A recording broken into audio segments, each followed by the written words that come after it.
Hola, bienvenidos a otro capítulo de Con B de Vulva. Yo soy la doctora Florencia Covarrubias, soy host del podcast y hoy vamos a hablar de un tema que duele un poquito. Cuando tenemos una prueba positiva de embarazo, estamos ilusionadísimas, llenas de planes a futuro, se nos llena la cabeza de imágenes con nuestro próximo bebé, emocionados con nuestra pareja, vamos al primer ultrasonido, la doctora empieza a hacer el estudio y hay un silencio. Y notas cómo le cambia la cara a la doctora. Y voltea y te dice que tu bebé no está creciendo bien y que no le escucha el corazón.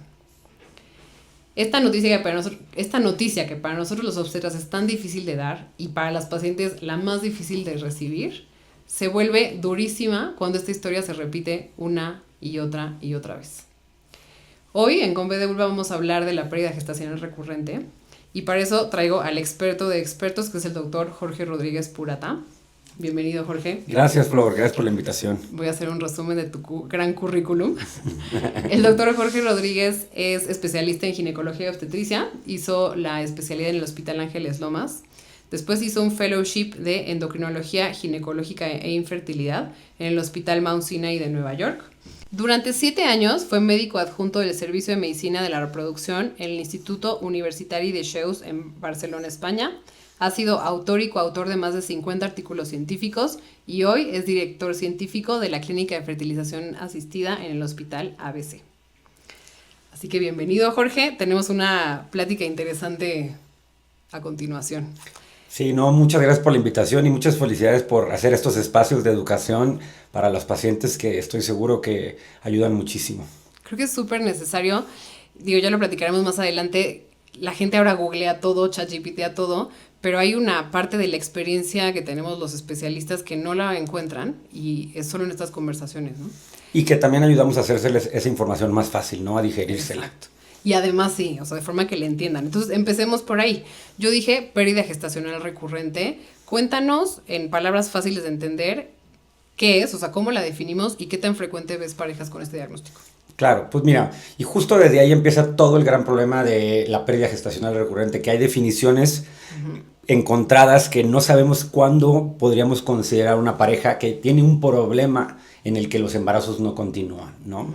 Porque yo creo que hay que partir de la situación en que, desafortunadamente, de la manera que tenemos la reproducción en los humanos, existen las pérdidas, existen los abortos, y algunas de las veces, o afortunadamente la mayoría de las veces, no quiere decir nada más que ese embarazo no se dio y que probablemente el siguiente va a estar todo bien. Exacto. El problema, como bien lo dijiste en tu introducción, es cuando ya tenemos más de una pérdida y que queremos revisar qué podemos ayudar a que no se vuelva a repetir.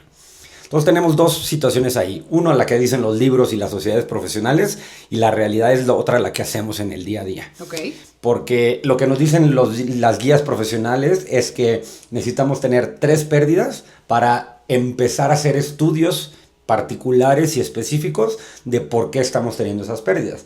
Pero en el día a día, ni modo que yo le diga a una paciente, oye, llevas 2 pérdidas, espérate otra y me hablas, porque quien haga eso se va a quedar sin pacientes. Entonces, en el día a día, tratamos de tranquilizar a las pacientes, de decirle, oye, esto puede llegar a pasar, es normal, le puede pasar a todo mundo, todavía no es una bandera roja de preocupación, a menos que a ti te preocupe, es lo que yo les digo. Claro. Si tú estás sentada aquí conmigo, con un especialista en fertilidad, y ya te preocupa, aunque lleves una, con gusto hacemos todas las pruebas que tú quieras.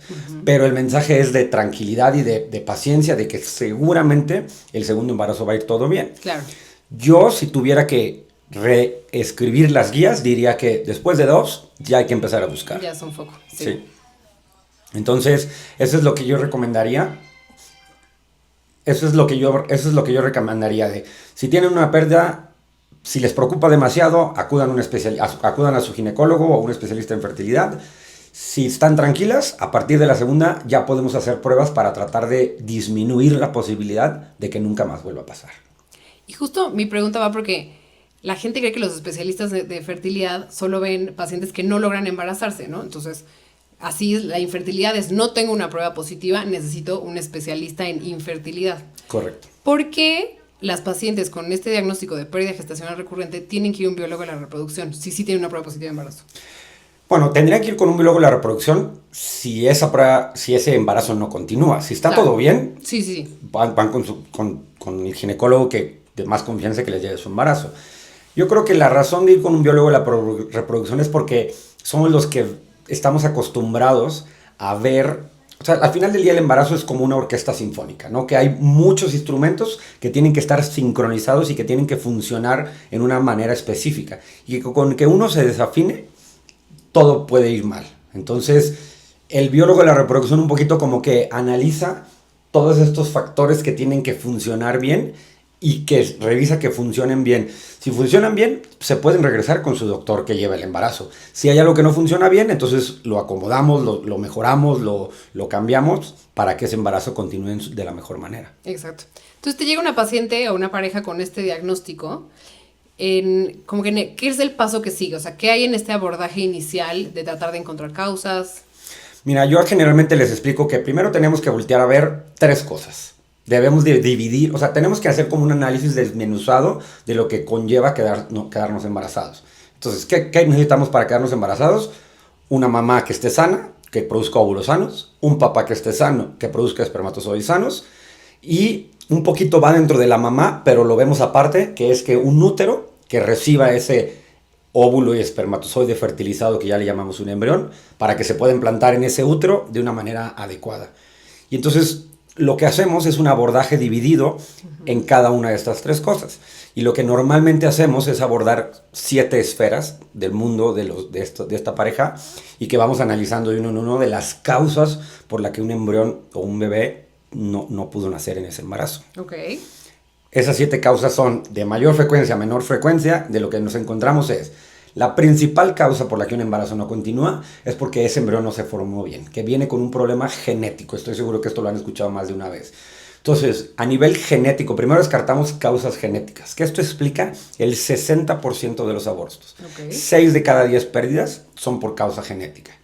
Entonces, que sea algo genético es propio de ese embarazo, que pasó en ese embarazo y que no tiene nada que ver con el siguiente o con el pasado. Por eso, que tengamos un hijo previo sano no quiere decir que no podamos tener un aborto y viceversa. Que tengamos un aborto no quiere decir que no podamos tener un hijo sano. Es la genética que se formó cuando se juntó ese óvulo con ese espermatozoide. Exacto. Entonces, pero lo que sí podemos buscar son causas para pensar que esa probabilidad es más grande que la de la población en general. Okay. Que una pareja en particular tenga tendencia mayor a formar embriones genéticamente anormales que puedan explicar una pérdida, ¿no? Y por eso ahí dentro de las pruebas que hacemos son pruebas genéticas en la mamá, pruebas genéticas en el papá y pruebas genéticas en el embrión. En la mamá y en el papá estamos el estudio de cariotipo, en el que en una muestra de sangre evaluamos los cromosomas. Y ese mismo nivel de cromosomas lo evaluamos en el embrión. Lo que pasa es que ahí se complica un poquito porque necesitamos reproducción asistida para hacerlo. Claro. ¿Qué otras esferas? Punto número 1, genética. Punto número 2, anatómico. Causas estructurales, causas anatómicas del útero. Pólipos, adherencias, miomas, cualquier cosa que cambie la estructura de por dentro del útero nos puede hacer que tengamos una pérdida. Claro. 3, infecciosas. Problemas como inflamación o infección del endometrio, con una endometritis crónica. Cualquier cosa que inflame el endometrio también nos va a hacer que tengamos una pérdida. Voy a regresar a la segunda. Ok. ¿Tú ahí recomiendas, por ejemplo, hacer directo una histeroscopía? Depende de la paciente. Depende de la paciente. Mira, a mí si me llegan con que perdieron un segundo bebé y, por ejemplo, algo muy característico y muy llamativo sería, sangró mucho tiempo, se quedaron restos, necesitamos una histeroscopía. Claro. Pero si fue todo bien, se eliminó todo bien, con una histerosalpingografía para ver si el útero no tiene problemas en el útero o en las trompas, ahí va a salir y cualquier cosa ahí lo veríamos. Creo que una histeroscopía la dejaría para un momento en el que hay una señal de alarma que algo más pudo pasar. Ok, sí. Perfecto. Y vamos en la 3. La 3 sería cosas infecciosas, que ahí pudiéramos hacer estudios de cultivo, es lo más básico. Si ya queremos ir a profundizar, existen todos estos estudios que le llamamos moleculares, que tomamos muestras del endometrio para ver la microbiota y para ver los lactobacilos, que es las bacterias buenas que tengan una estabilidad, y con eso podemos ver que esté todo sano y que no haya una inflamación del endometrio que cause que un embrión pierda su implantación. Ok. 4, embarazarse es un tema de 2 y hay que revisar a los 2 todo lo relacionado con el papá. 100%. Entonces ahí pedimos una muestra de espermatozoides, una espermatobioscopía para ver volumen de eyaculado, concentración, movilidad y morfología de los espermatozoides. Y si ya llevamos 2 pérdidas, sí es necesario hacer lo que se llama una fragmentación espermática. Para quien no sepa qué es una fragmentación, los espermatozoides cuando son eyaculados tienen que pasar donde son depositados al fondo de la vagina, pasar por el cuellito del útero, por el útero, por la trompa y llegar hasta donde fertilizan al óvulo. Si los espermatozoides, su DNA no está íntegro, es decir, se fragmenta, eso causa que el embrión se forme mal y por lo tanto tenga alteraciones genéticas el embrión. Entonces podemos determinar el porcentaje de embriones que se fragmentan en el laboratorio y haciendo una mímica de lo que sucedería adentro del cuerpo. Y eso es un porcentaje que nos da un estudio y a partir de 15% pensamos que hay una fragmentación alterada y que pudiera estar perjudicando la fertilización. ¿Estás de acuerdo que eso, digo, no es nuevo porque seguramente tiene a lo mejor, o sea, décadas, pero como antes solo volteábamos a ver a la mujer, ¿no? Está cañón como responsabilizábamos a la mujer por todo. Pero todo, sí. No hace décadas, todavía hay gente que no piensa en evaluar al hombre y yo te diría que de las posibilidades de tener un aborto, el 30%, una de cada 3 es por causa masculina. Uno de cada 3 es muchísimo. Sí. Incluso a veces lo veo en las parejas, como ellas se cuidan, ellas hacen ejercicio, se suplementan. Y él vive la vida. Y sí. él, sí. No, aquí es un tema de 2, hay que darle suplementos a los 2, los cambios de hábitos de día a día son para los 2, ejercicio para los 2, alcohol disminuir para los 2, sí, no. Y entonces factor masculino y después. Factor masculino y luego de ahí vienen, aquí donde nos empezamos a meter en terreno más difícil porque vienen las trombofilias y todos los factores inmunológicos. Todo lo inmunológico, imagínenselo como que hay un guardia, hay un portero en un edificio y que lo normal es que reconozca quién vive ahí, pero a veces puede ser que no reconozca a alguien que vive ahí y que rechace un embarazo, ¿no? Entonces existen pruebas para saber trombofilias. Es bien importante que revisen trombofilias hereditarias y trombofilias adquiridas. Hay tendencia, las trombofilias son mutaciones, alteraciones en el DNA de nosotros como personas, que hacemos que tengamos una tendencia a formar coágulos. Y si el embrión se está implantando y se está conectando con la sangre de la mamá y se forma un coágulo aquí, deja de haber circulación sanguínea y se pierde el embarazo. Sí. Entonces hay que voltear a ver mutaciones que nos puedan hacer pensar en una mayor tendencia de coágulos, que son trombofilias hereditarias, las genéticas, las que traemos nosotros. Y aquí me gustaría hacer una pausa porque antes tú ibas a un laboratorio de análisis clínico convencional y hay una lista de trombofilias hereditarias. Ahora existen paneles que cuestan una tercera parte que lo que es hacerlo en un laboratorio convencional, porque las clínicas de fertilidad tenemos estos paneles que trabajamos con laboratorios de genética en los que ya vienen todo junto. Entonces, quien tenga que hacer trombofilias, pregunte por los paneles y no nada más de uno en un laboratorio. Uy, qué importante eso. Ok, trombofilias hereditarias adquiridas, que son otras como lupus, como antilúpido, anticariolipinas, también hay una lista específica, y luego su doctor estoy seguro que se los puede dar. Y en casos muy específicos, ya cosas más inmunológicas, que ahora tenemos mucha más información, que es lo de las células NK, las natural killers, y en relación con el antígeno HLA. Hay una combinación de factores inmunológicos que revisamos en la mamá y en el papá, cuáles son las características inmunológicas de cada uno, cuáles son las características inmunológicas del embrión y si hay una compatibilidad inmunológica. También puede hacer eso. Es muy poquito los casos en lo que hacemos, no es lo primero que tienen que ir a buscar. Hay casos más frecuentes que hay que eliminar primero, pero también es una causa de pérdida. Por eso la importancia de lo que dijiste, ¿no? 7 esferas de la más frecuente a la más rara. A la menos frecuente. Y esa es la penúltima. Empezar por lo más raro, exacto. Sí. ¿Y la última? ¿Lo más raro? Aunque pareciera cosas metabólicas, endocrinológicas, o sea, son bien importantes, pero lo primero que nos fijamos es, tengo que cambiar la dieta, tengo que hacer ejercicio, quiero ver mi vitamina D, mi TSH, mi hormona de la tiroides, mi resistencia a la insulina. Sí es bien importante, pero no son las principales causas de pérdida. La gente piensa que tener una tiroides alterada, una TSH, la hormona estimulante de la tiroides, nos va a causar un aborto. Y sí, pero tendría que estar demasiado alterada para que esa sea la causa de aborto. ¿Eso lo ves más en problemas de fertilidad? Sí. Sí, ok. Sí. O sea, la lista de estudios para fertilidad cambia el orden a lo mejor de lo que me acabas de compartir. No, así como en este orden las hacemos, sí. Okay. Si ya nos llegan a nosotros en una clínica, en realidad ya les pedimos todo, porque no vamos haciendo de uno en una. Pero yo creo que con el ginecólogo como que de base pudieran tocar los más fáciles.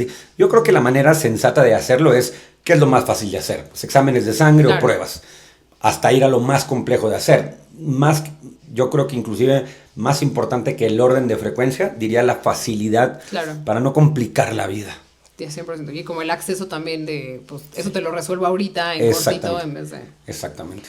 Yo cuando estudié ginecología y hablábamos de pérdida gestacional recurrente o de temas de fertilidad, me quedé como con el mensaje de que hacemos todos estos estudios y si sale todo normal es una buena noticia, ¿no? Correcto. Pero creo que en la práctica, alguien que esté enfrentando un diagnóstico donde no estás logrando que el embarazo continúe más allá que las primeras semanas, que te hagan toda esta lista larga de estudios que implican una inversión, más poner el cuerpo, más la angustia de los resultados, y que te digan que todo está bien, y entonces... Es muy frustrante para las mujeres, sí. Pero la primicia sigue siendo la misma, o sea, entiendo la frustración. Una vez que tenemos explicación de algo, todos nos sentimos más tranquilos. Pero el hecho de tener una explicación de algo puede complicar las cosas para resolverla. Exacto. El hecho que esté todo bien va a hacer que todo lo resolvamos más fácil. Claro. Entonces, tiene sus ventajas y desventajas, como bien lo dices. Sí, como que si encontramos algo alterado ya sabemos a dónde dirigir el tratamiento. No, pues era infeccioso, entonces tratamos lo infeccioso. Pero si todo está bien, sí veo cómo una paciente puede sentirse en un callejón sin salida. Y justo ahora qué hago. Entonces sí es una buena noticia y todo está bien, ¿y ahora qué hago? La recomendación es entonces embarázate natural otra vez. O sea, no hay algo que esté aumentando tus posibilidades de que tengas otra pérdida, fuera las de la población en general. Que para quien no sepa, no sé si alguna vez haya salido en alguno de tus podcasts, pero la realidad es que la posibilidad de perder un embarazo es altísima, 25%. 1 de cada 4 mujeres que se embarazan terminan en una pérdida. Entonces es una estadística brutal, altísima, y que por lo mismo medio la normalizamos. El hecho de que suceda, no lo que sienten, no por lo que pasen, es completamente diferente. Pero el hecho de que se suceda médicamente hablando es algo que nos puede pasar a todos y que por eso decía al principio, no levanto una alarma. Entonces, si caímos en el que todo está bien, quiere decir que el próximo embarazo tendría que salir todo bien. Por probabilidad, ¿no? Digamos. Sí. Ahora, cuando ya tienes que hacer un tratamiento dirigido, ¿sí mejora la tasa de recién nacido vivo? ¿O depende que sea? ¿O depende de la paciente? Yo creo que ahí dependerá un poquito las causas, ¿no? Porque si vamos de una en una, la genética, que es la más frecuente, la voy a dejar al último y ahorita les voy a explicar por qué. Pero si es algo anatómico, porque está muy fácil, como bien le dijiste, hay un pólipo, pues haces una esteroscopia y lo quitas. Hay una adherencia, la quitas. Hay un mioma, lo quitas. La segunda también, algo infeccioso, pues te das cuenta que el útero está inflamado, que tienes una infección, pues damos un tratamiento con antibiótico, bien importante dar, o sea, que su ginecólogo tiene que dar un tratamiento específico para las bacterias y microorganismos del endometrio y luego regenerar la microbiota. Que eso es lo que veo que no todo el mundo les hacen a las pacientes, porque los lactobacilos, que son los microorganismos más importantes para que todo funcione en el útero, son bacterias. Entonces, cuando damos antibiótico, matamos a las bacterias buenas también. Entonces, hay que regenerarlas. Hay que dar un tratamiento de antibiótico y luego lactobacilos. Perfecto. Y sí, la cuarta es, pues, factor masculino también lo podemos corregir. Trombofilas las podemos tratar. La que se complica para tratar es cuando es algo genético. Porque la única manera de estar seguros que el embrión que se implanta está sano es a través de fertilización in vitro. Entonces, pues sí, ya está un poco más complejo hacerle un in vitro a todo el mundo. No es porque sea difícil, no es porque sea un problema para la gente, pero pues todo el mundo nos queremos embarazar natural sin tener que hacer algo más, ¿no? Pero desafortunadamente la única manera de saber que el embrión está sano es analizándolo genéticamente en el laboratorio.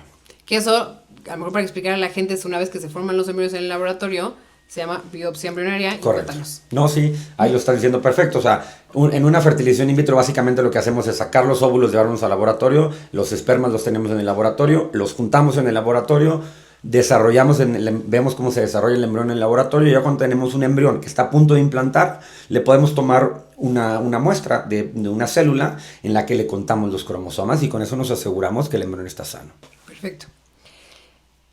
Yo siento que las pacientes cuando están en este duelo, pero además buscan ayuda porque obviamente en su plan de vida está lograr un embarazo, y nosotros queriendo solucionarles en vez de decir espera, no sé si hay un momento donde tú veas o crees que es posible que ella atraviese el duelo del embarazo que perdió, pero al mismo tiempo es como que supera rápido tu pérdida para que empecemos a buscar el siguiente. O sea, ¿hay forma de hacerlo al mismo tiempo? ¿Crees que hay que esperar? ¿Qué ves tú en tus pacientes? Pues mira, fíjate que yo siempre les explico a los pacientes que la razón por la que existe, no sé si alguna vez lo has leído, pero la razón por la que existe este mito que hay que esperarnos para un segundo embarazo es porque la OMS en sus primeras guías puso que de manera tradicional o de manera automática una mujer no está emocionalmente lista para volverse a embarazar el siguiente mes, pero que no es una razón médica, no es una razón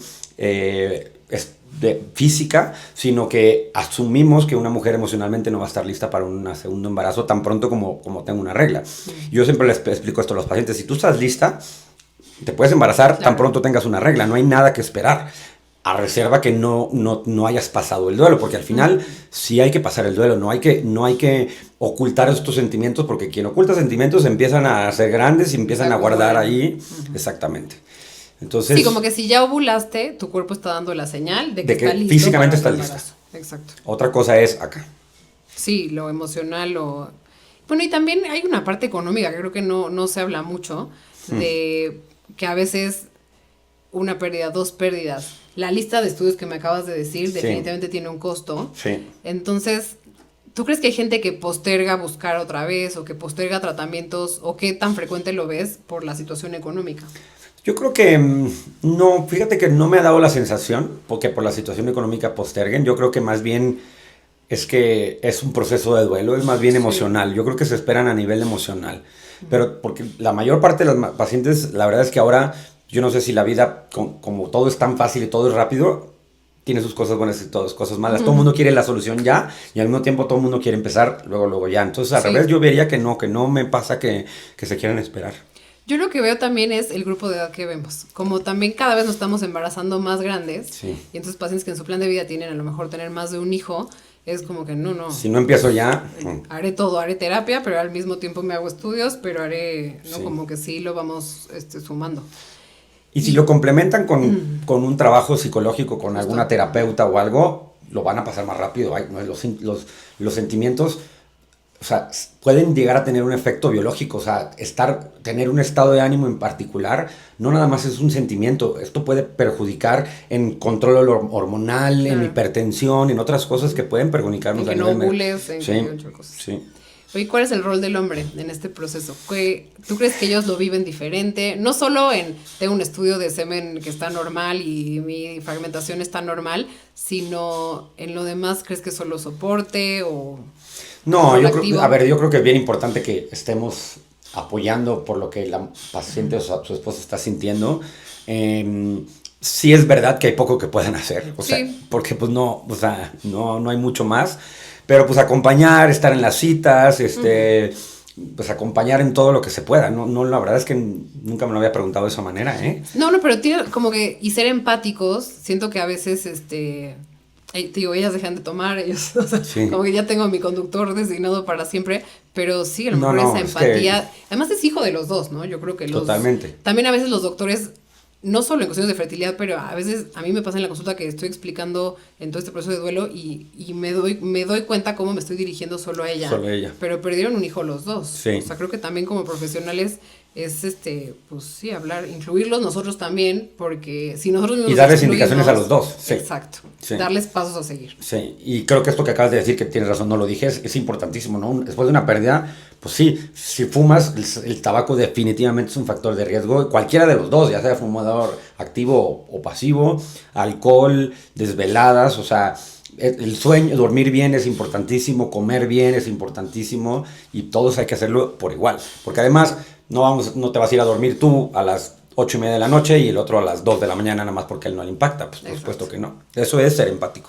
Sí, como que tratar de que ella no se sienta sola en todo el proceso. Sí. Porque además, no sé si te das cuenta que creo que socialmente no hay espacio para este duelo, ¿no? O sea, acaba de tener esto y tiene que seguir trabajando.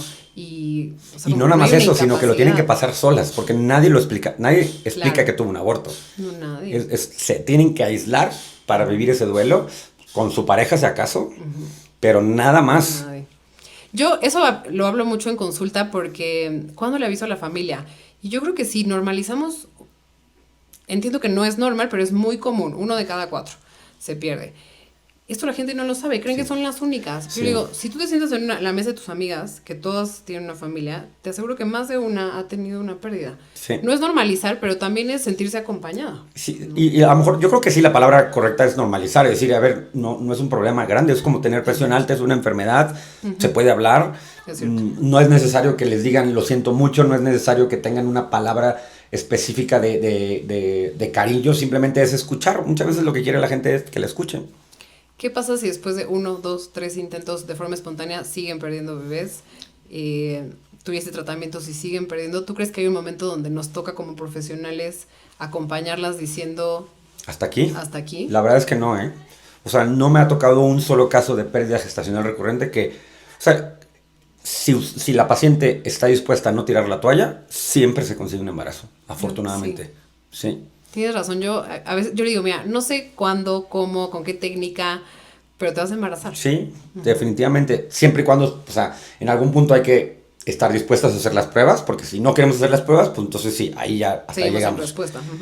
En el siguiente escalón es decir, hacer un in vitro, porque como les decía al principio, 6 de cada 10 pérdidas es una causa genética del embrión. Si la única manera de ver si el embrión está bien es a través de un in vitro, en algún momento hay que estar dispuestos a hacer un in vitro.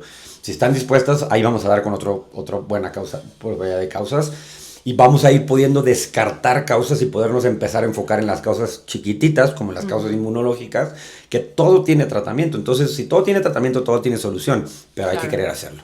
100%. Está la limitación, sí, creo, emocional. Ahí le veo más limitación económica, ¿no? ¿Cuántos in vitros te vas a hacer? Sí. ¿Qué más? ¿Crees que hay algo más importante de pérdida gestacional recurrente que no hayamos platicado? ¿Algo que quisieras decirle a la gente que está atravesando este diagnóstico? Yo creo que la verdad es que hemos tocado todos los puntos padrísimo porque es lo más importante. Lo más importante de todo esto es que una pérdida para nada significa que el embarazo no se pueda conseguir. Eso es súper importante que tengan presente, que cuando estén viviendo ese duelo lo vivan por lo que no sucedió, pero no estén pensando en lo que no va a suceder. Eso es lo más importante. Yo creo que el informarnos con Google o con ChatGPT no es necesariamente lo correcto, pero les ayuda a tener herramientas para saber qué preguntar en la consulta. A mí no me disgusta que lo lean, nada más que no se lo crean, porque lo pudimos haber escrito nosotros o nuestros papás que nos escuchan hablar de medicina todo el tiempo. Claro. Pero sí. nada más porque se ve escrito en internet no quiere decir que sea real. Revisen, vean, pregunten y luego consúltenlo con su ginecólogo de inicio si se sienten cómodas. En algún momento, si es más complejo, pues con un especialista de fertilidad. Pero yo creo que los ginecólogos en general todos están capacitados para analizar esta situación. A mí me gusta a veces ese rebotar. Yo te platico esto, tú leíste esto. Ve una asesoría con un especialista en fertilidad, porque te va a dar estadísticas, te va a decir cuál es el paso siguiente y muchas veces creo que les da paz.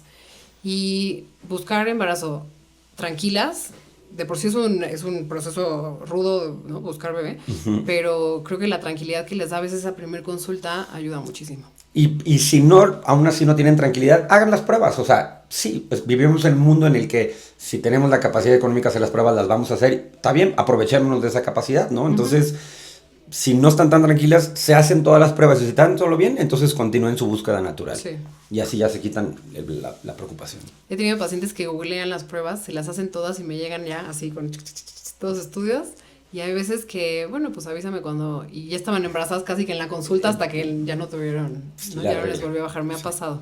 Sí, en este mundo de la reproducción, de pérdida gestacional recurrente puede pasar de todo, pero el pronóstico es bueno. El pronóstico es bueno porque, fíjate que yo siempre les trato de explicar, dentro de las tormentas también podemos ver cosas buenas.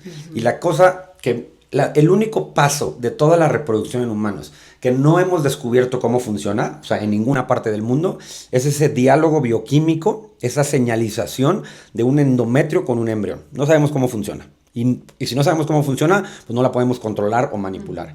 Si ese paso, que es el único que no podemos controlar, ya funciona porque se quedan embarazadas, todo lo demás sabemos cómo funciona y lo podemos controlar. Entonces, siempre tiene solución. Me gusta, me gusta. Pues muchas gracias, Jorge, por compartir todo lo que sabes sobre este tema. Definitivamente creo que quien lo escuche va a encontrar un poco de información valiosa y de paz. Cuéntanos dónde pueden encontrarte las pacientes, tus redes sociales, tu consultorio. Claro que sí, con mucho gusto. Yo estoy, como dijiste al principio, en el Hospital ABC, estoy en la clínica de reproducción del Hospital ABC, pero bueno, a través de mis redes en Instagram, Jorge RDZ Purata, Ahí pueden escribirme y hay un botón de WhatsApp para sacar consulta. Además que subo ahí información pues en todas las esferas de la reproducción que estoy seguro que les puede servir. Sí, yo te aprendo mucho, fíjate, en tus redes. Así que, pues muchas gracias por escucharnos. Acuérdense que es muy importante para este proyecto y para el podcast de Con B de Vulva suscribirse a través de YouTube y a través de Spotify. Y además, si tienes una amiga que está atravesando por este diagnóstico, compártelo con ella. Gracias por estar aquí. Nos vemos pronto.